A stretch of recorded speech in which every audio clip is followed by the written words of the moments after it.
taking the visual with the prop shaft. That's good and straight.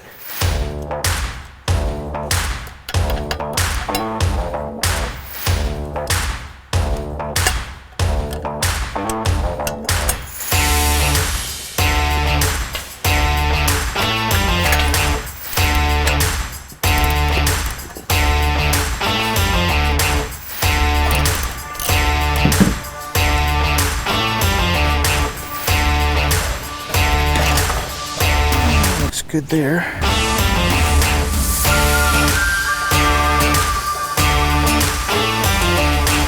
Looks like it's a normal thing in Southwest Florida, right? So no fishing line got stuck in there. The prop shaft looks good. I don't see any signs of oil. But we'll pressure test it.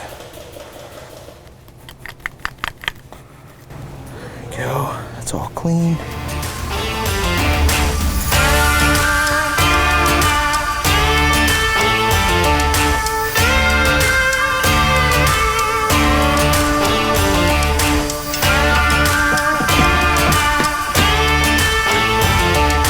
Got to make sure it gets in like really